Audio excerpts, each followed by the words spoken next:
मैं नीतू गुप्ता एंड आज हम लोग पढ़ेंगे class 6 NCERT science lesson 3 fibre to fabric का पार्ट 3 एंड पार्ट 3 का टॉपिक है यार्न टू फैब्रिक। यानी यार्न का मतलब होता है धागे से क्या बनाना, हमें कपड़े बनाना सीखना है। ठीक है, देखिए सेकंड पार्ट में हमने देखा था fibre to yarn. Fibre to yarn का मतलब, फाइबर का मतलब होता है रेसे से धागा बनाना। अब हमें क्या करना है, धागे से कपड़े बनाना इस पार्ट में सीखना है।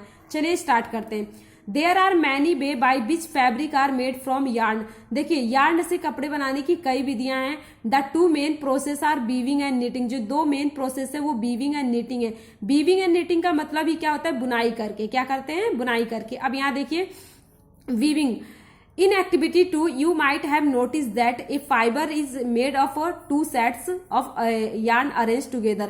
आपने देखा था मतलब पीछे कि जो कपड़ा होता है वो क्या होता है, दो धागे को अरेंज करके ही बनता है। ठीक है, the process of arranging two sets of yarn together to make a fabric is called weaving. इसी प्रोसेस को हम क्या कहते हैं, वीविंग प्रोसेस कहते हैं। Let's try to weave some paper strip. चलिए हम वीविंग प्रोसेस पेपर स्ट्रिप के थ्रू सीखते हैं। ठीक है, यहाँ देखिए take two sheet of paper of different colour. आपको दो सीट ऑफ पेपर लेना है डिफरेंट कलर में। Cut a square piece of length and width क्या है, length and breadth equal to 30 centimetre from each sheet. क्या करना है, दोनों को क्या है 30 सेंटीमीटर इक्वल के लेंथ में क्या करना है, कट कर देना है। Now fold the sheet into half. उसको हाफ में क्या करना है, फोल्ड करना है। On one sheet draw line as so in the. यहाँ देखिए हम पिक्चर से ज्यादा अच्छे से समझेंगे। इन्होंने देखिए पेपर ले रखा है ए एंड बी में। यहाँ देखिए इन्होंने क्या कर दी, पतली पतली स्ट्रिप कट कर दी है। उसके बाद उन्होंने क्या वीविंग प्रोसेस की है। यहाँ देखिए पहले फिगर 3.2 का ए देखिए। ए में देखिए इन्होंने पहले क्या पेपर लिया है। On the other so in the figure 2 मतलब कि दूसरा पहला पेपर ये है तो दूसरा पेपर ये है। ठीक है, cut both the sheet along the dotted line and then unfold. फिर उन्होंने क्या कर दिया, कट करके फिर उसे अनफोल्ड कर दिया है। Weave the strip one by one through the cut in the sheet of paper as so in the figure C में। देखिए जैसे इसमें बुनाई हो रही है ना, जैसे इसमें अरेंज कर रहे हैं हम पेपर स्ट्रिप को, इसी तरीके से आपको करना है। फिगर 3.12 का डी देखिए, बीविंग होने के बाद वो जो आपका पीस देखेगा, पेपर स्ट्रिप दिखेगा, वो इस तरीके से दिखेगा। चलिए एक मैं थोड़ा इसको मैं पेपर पे करके दिखाती हूँ। देखिए जैसे कि ये है, मैंने मतलब कि एक ही कलर की कुछ स्ट्रिप हैं। तो देखिए सबसे पहले अगर आप अपने मतलब कि पेपर को इस तरीके से रखते हैं तो इसे हम कहते हैं हॉरिजॉन्टल। क्या बोलते हैं, हॉरिजॉन्टल स्ट्रिप बोल देंगे, यानी क्या बोल देंगे, हॉरिजॉन्टल। एक तरह से ये क्या होती है, हॉरिजॉन्टल लाइन होती है। ठीक है, अब हम क्या करेंगे, इसके ऊपर एक हम ऐसे सीधी रखेंगे, इसे हम कहेंगे वर्टिकल स्ट्रिप या फिर वर्टिकल लाइन बोलेंगे। फिर हम इसके ऊपर क्या करेंगे, फिर से हम हॉरिजॉन्टल रखेंगे। क्या रखेंगे, हॉरिजॉन्टल रखेंगे। ठीक है, फिर हम इसके बाद क्या करेंगे, फिर इसके ऊपर हम क्या रखेंगे, वर्टिकल रखेंगे। इस तरीके से होती है बीविंग प्रोसेस, एक वर्टिकल एक हॉरिजॉन्टल, इनमें क्या करके अरेंज करके ही क्या होता है, बीविंग प्रोसेस होती है। ठीक है, अब यहाँ देखिए in a similar manner two sets of yarn are woven to make a fabric. जिस तरीके से ये आपने पेपर से बनाना सीखा है, बीविंग प्रोसेस को सीखा है, उसी तरीके से हम धागे को भी ऐसे ही किया जाता है। The yarn are much thinner than our paper strip. देखिए जो यार्न यानी जो धागा होता है वो आपके पेपर स्ट्रिप से बहुत हल्का होता है। Of course weaving of fabric is done on looms. जो होता है किस पे, लूम्स पर होता है। The loom are either hand operator और पावर ऑपरेटर। देखिए जो है लूम होता है वो दो तरीके से, एक तो हाथों द्वारा भी होता है और क्या होता है, मशीनों द्वारा भी होता है। तो ये देखिए हैंड लूम है, ये क्या कर रही हैं, बीविंग प्रोसेस के ये हैंड लूम का यूज कर रही हैं और हाथों द्वारा कर रही हैं, इसलिए हम इसे क्या कह रहे हैं, हैंड लूम कह रहे हैं। ठीक है, अब यहाँ देखिए नेक्स्ट प्रोसेस हम पढ़ते हैं नीटिंग के बारे में। Have you notice how sweater are knitting. क्या आपने देखा है कि घर में जो मम्मियां होती हैं, दादियां होती हैं, वो स्वेटर कैसे बनाती हैं।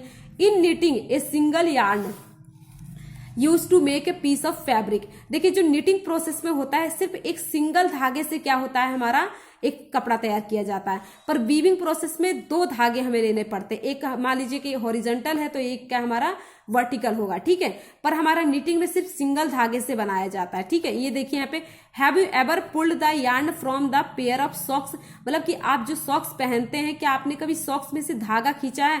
अगर आप देखिए, अगर आप उसमें से एक धागा खींचते हैं ना तो पूरा सॉक्स ही उधड़ जाएगा। व्हाट हैपन, क्या होता है, a single yarn get pulled out continuously as the fabric gets अनरेवल्ड।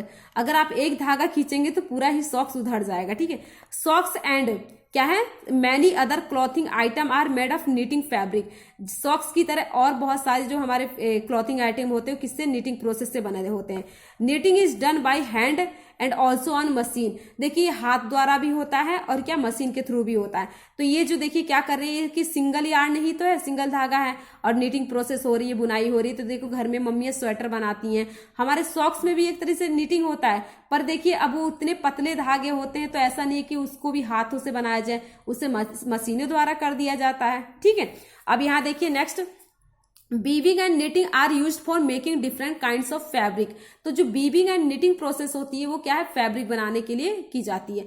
This fibre are used a variety of cloth item. ठीक है, इन्हीं हम फैब्रिक का यूज करते हैं बहुत सारे अलग अलग तरीके के कपड़े बनाने में। ठीक है, अब हम देखते हैं हिस्ट्री ऑफ क्लॉथिंग मटेरियल। हम देखते हैं कि मतलब कि पुराने जमाने की कपड़ों की कहानियां कि पहले लोग क्या पहनते थे और क्या कैसे करते थे। ठीक है, have you ever wonder what material people used in ancient time for cloth.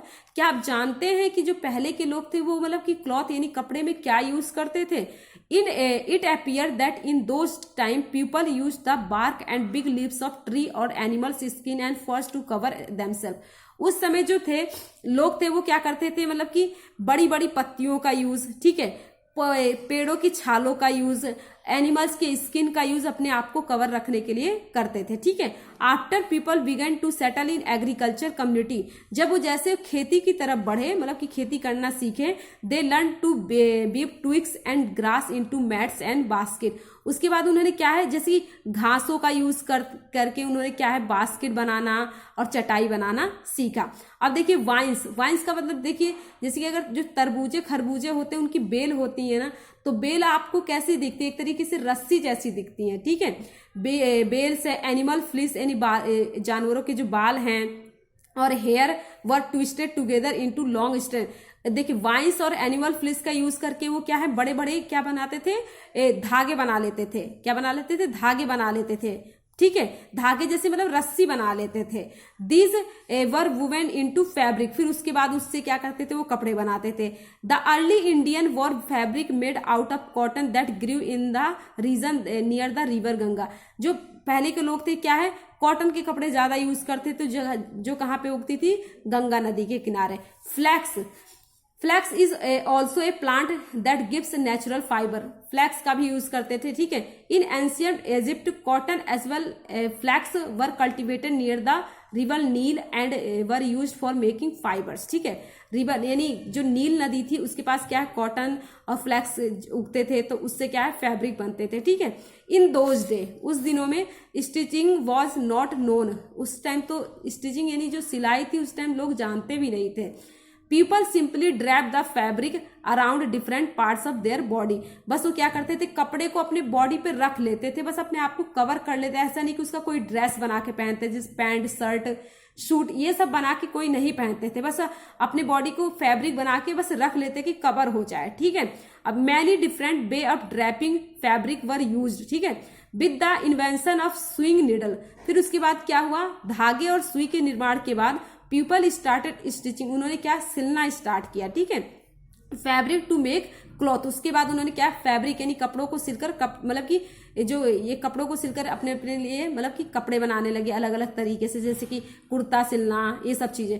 Stitches cloth have gone through many variation since the invention, उसके बाद नए नए कपड़े बनते गए। ठीक है, but it is not amazing that even today sari, dhoti, lungi और turban is used an unstitched piece of fabric. पर आज समय में भी क्या है, कुछ लोग ऐसे होते हैं ना जो अनस्टिचेज यानी बिना सिले हुए कपड़े पहनते हैं, जैसे साड़ी होती है औरतें पहनती हैं, धोती आदमी लोग पहनते हैं। ठीक है, तरबन होता है, इन सब का लोग अभी भी यूज करते हैं। ठीक है, just as there is large variety in the food eaten all over our country, a large variety exist क्या है, also in fabric and clothing item. जिस तरीके से हमारे पूरे देश में खाना अलग अलग है हर स्टेट में, उसी तरीके से आजकल कपड़े भी लोग अलग पहनते हैं। ठीक है, मतलब कि हर स्टेट का एक मेन कपड़ा भी होता है। ओके, तो ये था इसका पार्ट 3 था, और इसमें हमने क्या, यार्न टू फैब्रिक बनाना सीखा है। यहाँ पे देखिए क्या बताया गया, थोड़ा सा कॉटन रोल्स है, यानी कॉटन को लीजिए, कॉटन को गिनिंग प्रोसेस के थ्रू फाइबर में कन्वर्ट करते हैं, स्पिनिंग प्रोसेस के थ्रू हम यार्न में कन्वर्ट करते हैं, और यार्न से हम नीटिंग और वीविंग प्रोसेस के थ्रू क्या बनाते हैं, फैब्रिक बनाते हैं। ठीक है, अब यहाँ देखिए, तो ये चैप्टर आज यहाँ कंप्लीट हुआ। नेक्स्ट वीडियो में हम इसका एक्सरसाइज करेंगे। Okay, thank you.